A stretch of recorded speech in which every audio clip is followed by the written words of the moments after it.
Finnmarksvidda består av 2 tettsteder, kommunesentrene Kautokeino og Karasjok, flere mindre steder med skole og kapell, samt en mengde avsidesliggende boplasser. I områdene hvor flyttsammene bor, er det reinen som bestemmer livsmønstret. Tidligere bodde hele familien der hvor flokken var. Nå bor de som regel i tettstedene, mens reingjeterne er på fjellet. I månedsskiftet april-mai flytter alle flokkene nordover mot kysten hvor sommerbeitene er. For mange en avstand på rundt 30 mil.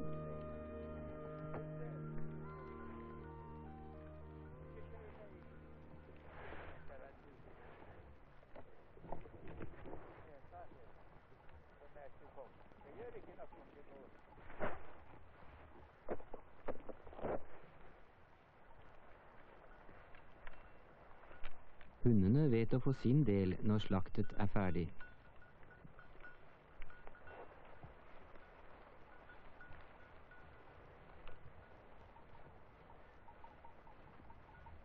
Kjøttet og skinnet blir trygt bevart oppe på det vi kan kalle stabbur.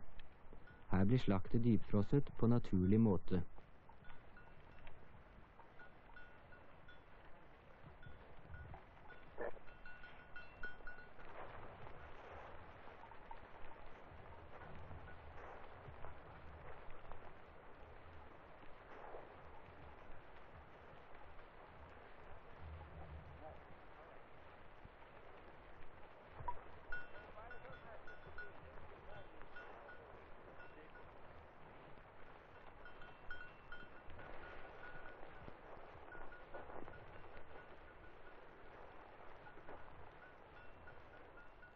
På vidda har Norges Samemisjon drevet arbeid i 100 år.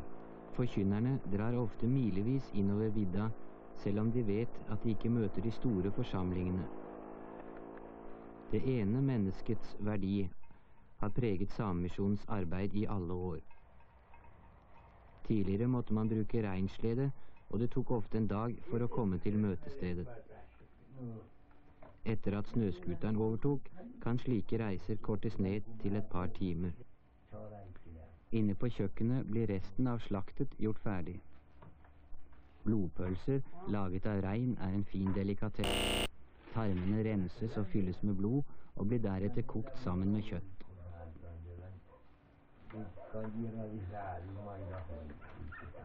Kjøkkenet er dagligrommet. Det er her det meste foregår, og kjøkkenbordet er som oftest forkynnerens talerstol.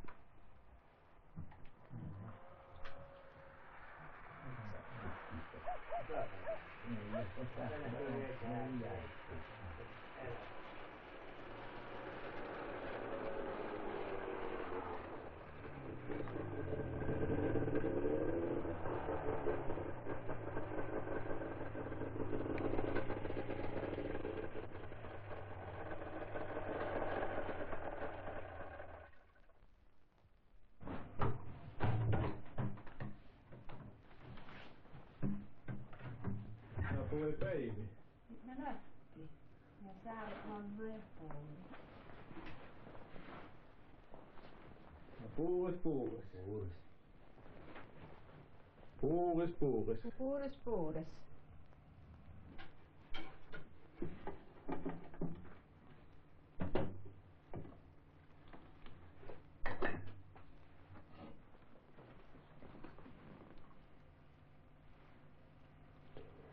Joo, pelkää se. Kiitos.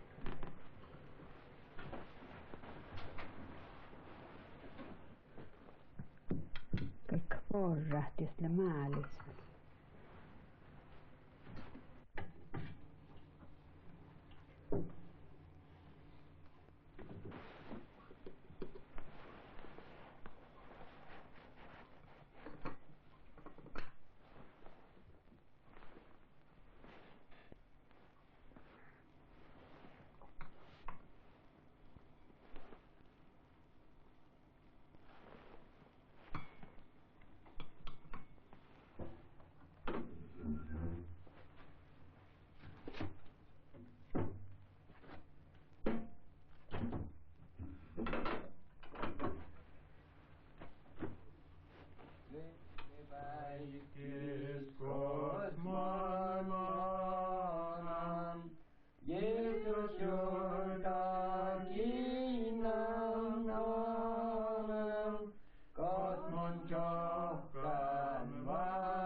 Herra ilusi, erlan engel kaupungis. Leida tuotta shoukas, mi shouke juokke olmu, kut maailmai vahta. Se on lei maailmis, ja maailme tahtum suupohti ja maailme i toudan suu. Se on både su jähtsät olmeluusa ja su ehtsät olmu ei vestaivaltam suu. Mutta nuust etna kiitä kuudet su vestaivalja sitten, ne sonatan faamu chata tiipmelä maanan, sitten kuudet osku suunaamma ala. Täällä tässä niin mai mun juorasan, leidat tuotta shoukas, mi shouke juehke olmu, kut maailmai vatta. Näki tämän pottot se. Mä olen terve. Joo, ne kiihtyy kun täppelän se mana terävän. Ja muisti puolella nuppäävä milloin sä nyt olla.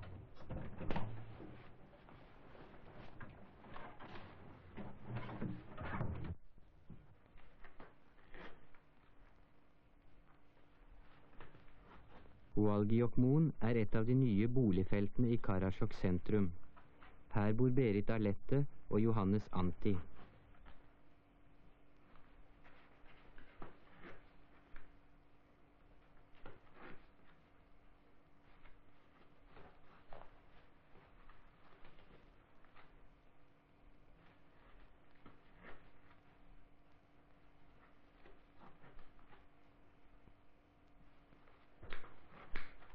Mun on täällä kaapnalipuarrumin. Ja täällä on ahpan etnis. Mi jouduimme toppe moollicis. Tällä piirresi tjeja miljoja täppä markkan pähti tohku toettari.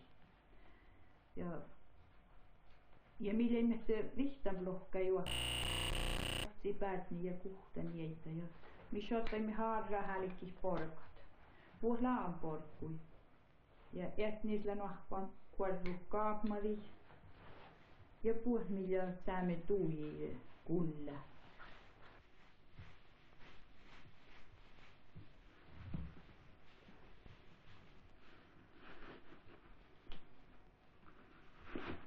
Johannes legger senagress i skallene slik generasjoner har gjort før ham.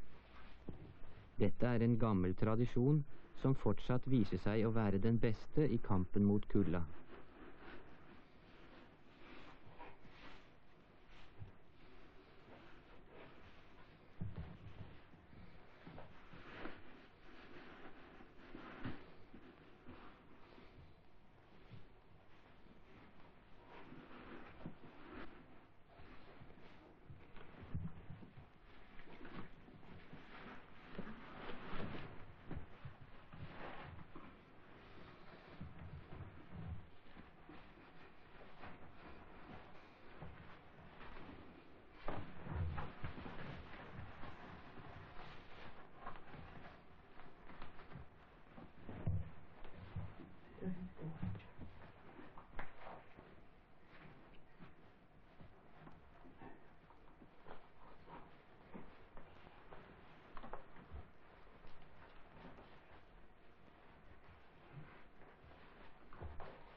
Nøyaktighet er viktig, og Karasjok-drakten er klar.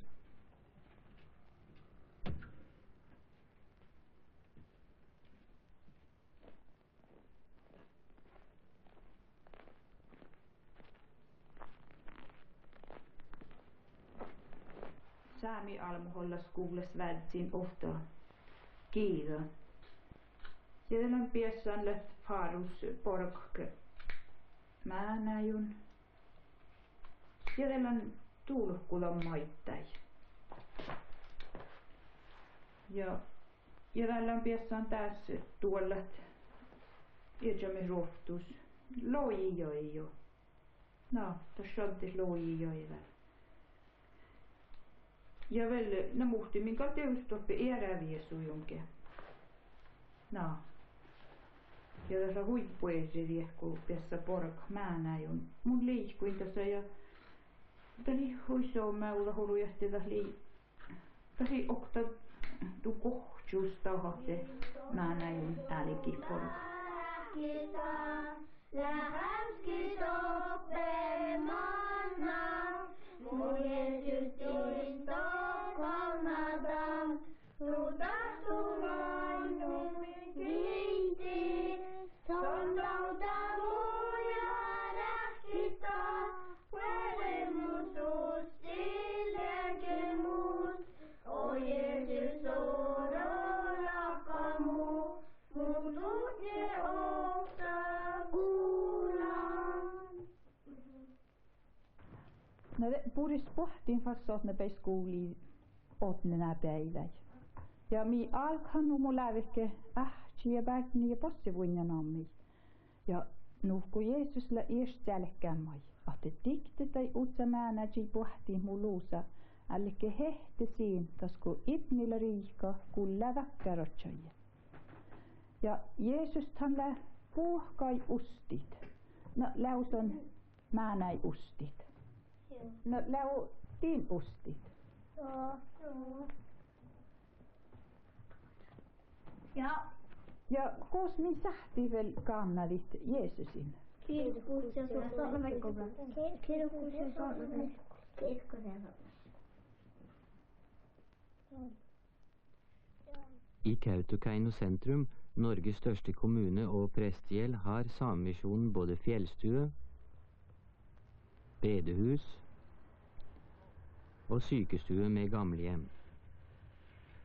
Kirketolk i Kautokeino, Berit Mortensen, tolker også på gamlehjemmet. Så bli da du min sønn sterk ved nåden i Kristus Jesus. Og det som du har hørt av meg i mange vitners nærvær, overgi det til trofaste mennesker, som er duelige også til å lære andre. Lid ondt med meg som en god Kristi Jesus stridsmann. Amen. Te saatat on mu partnaisen kiulandan armo pohti millä Kristus Jeesus siste. Ja maiton läht muskullaan eetna tuolesteikin houtas.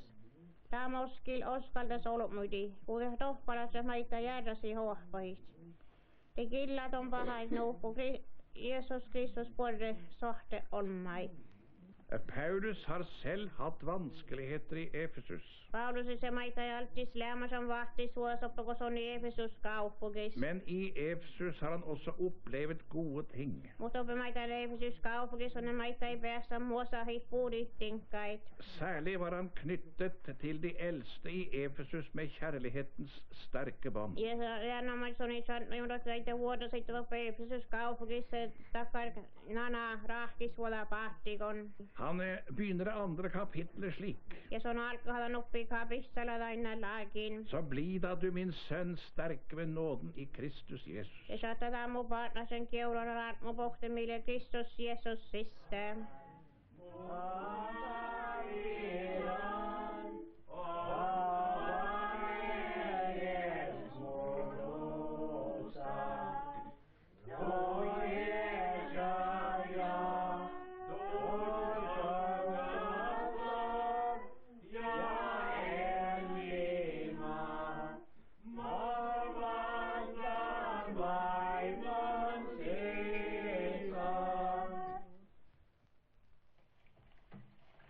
Berit forteller hva Samemisjonen har betydd for henne.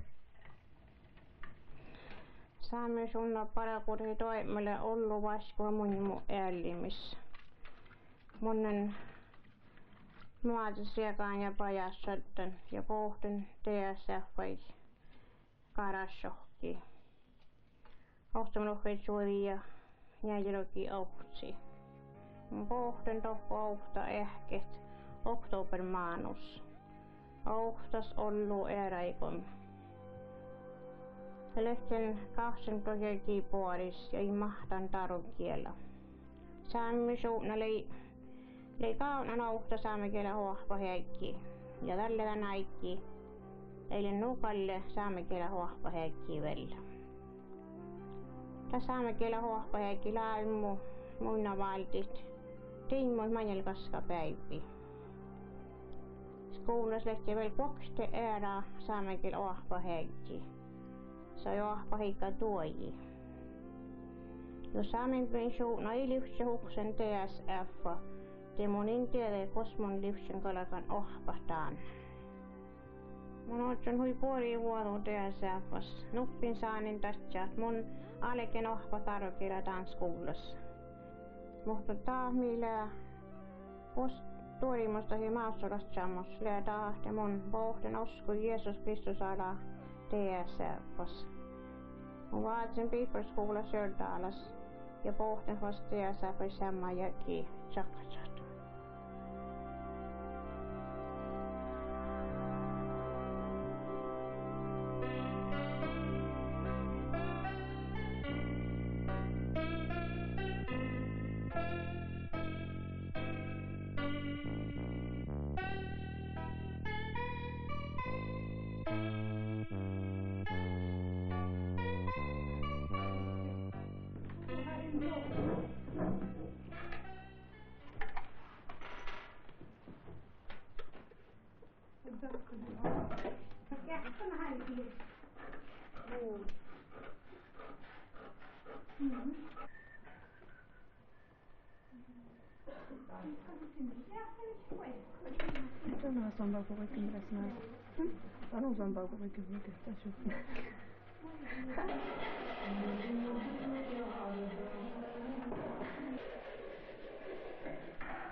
Mulle mä lämmäsen kohkan paarasi siitä jouluvuonnas taanas ja läppä kouda käin paarasi siitä. Ja te mun naisterin ja saadin vastaasin teiska kouda keinus. Ja mun on ollut tulohkon saamisuunna saaret nolmaista. Mun laamen lohkahte. Tahtaa muu ahpahan, tahtaa muu taaman tulohkan. Ja mun on lämmäsen tällä kidohkotulahkan peräsistä jäljevistä jäki. Ja maittai lämmäsen otson lähke mieltä sopnaapis kuulaparkkuus. Toppe kaarasokasta ja sähkös ja lähke kuudekäinnus. Nuohtelee mun on lämmä sopnaapis kuulaparkkuus peräsi kokstelusjäki. Småmøter i hjemmene skapte etter hvert behov for større samlinger. Lapplobbal fjellkirke ble bygget for å møte dette behovet. Dette kapellet ble reist av Samemisjonen i 1967, før både vei, skole og butikk kom til. Kapellet blir regelmessig brukt til ordinære gudstjenester. I dag er det generalsekretæren i Norges Samemisjon som taler. Han tolkes av Ellen Sara Sandvik.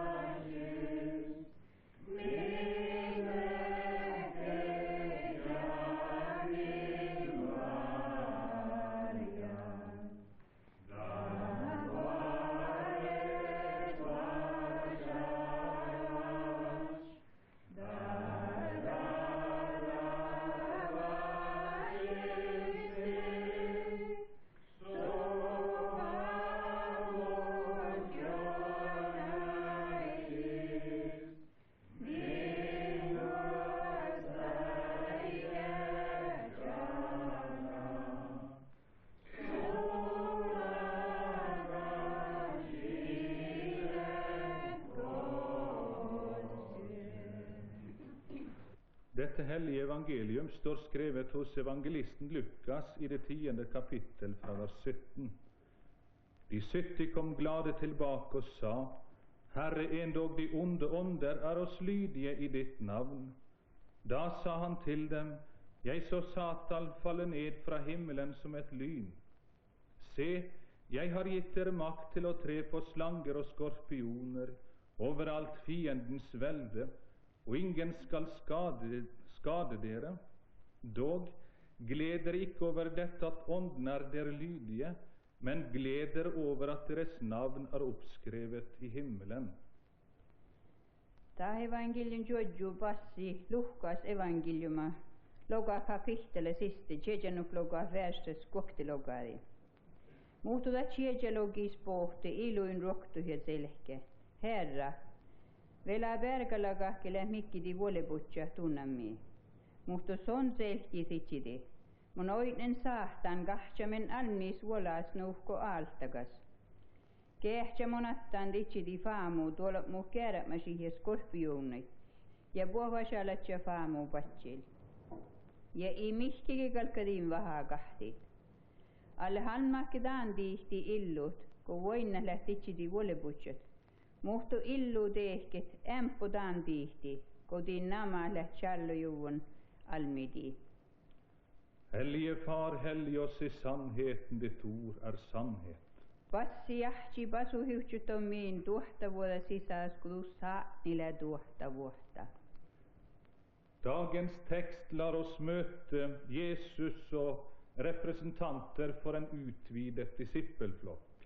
Otna päivi täystä muistella mikkiä, Jesu birra ja den så mahtajegi birra. Det årlige vinterstevnet har siden 1955 vært av stor betydning for det kristne arbeidet på Indre Finnmark. I dette huset i Skjæbø ble det andre vinterstevnet holdt. I nabohuset holdes et av småmøtene under årets vinterstevne. Sjusauri kapell ble bygget i 1968 og har siden hatt eget vinterstevne.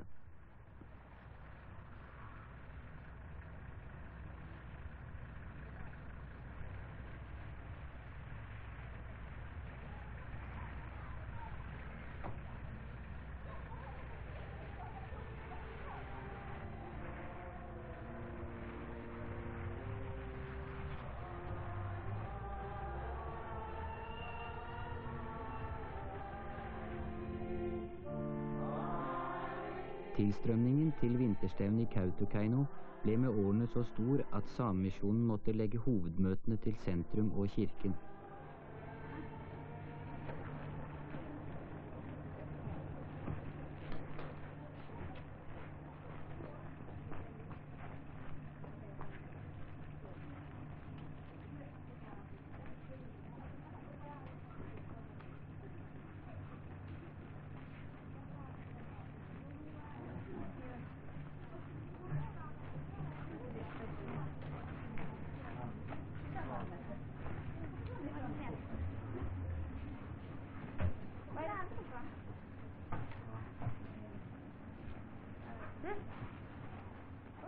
I Masi bor Anne Shara, som er predikant og tolk i Samemisjonen.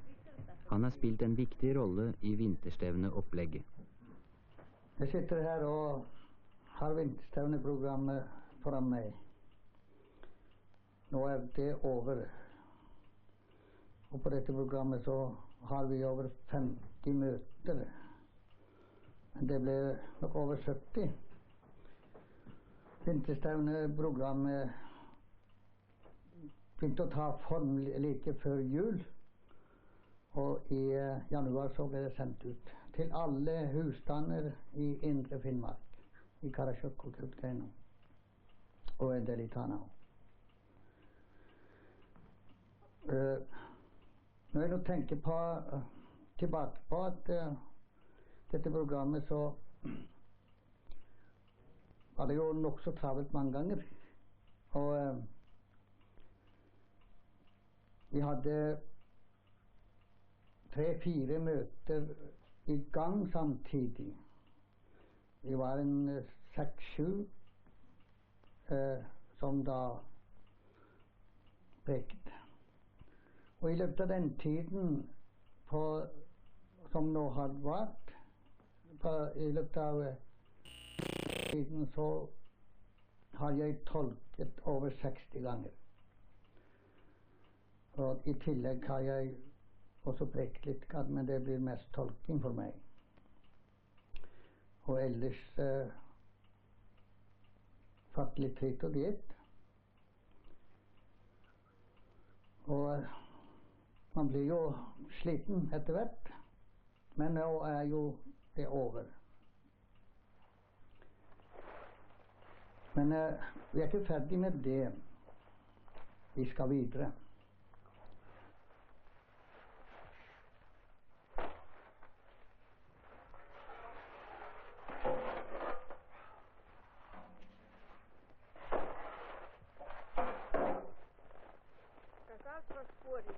Spårig skal jeg. Vi skal bare ta i kjapt. Så er det spår. Må hørte den ikke lukka. Det skal lukka.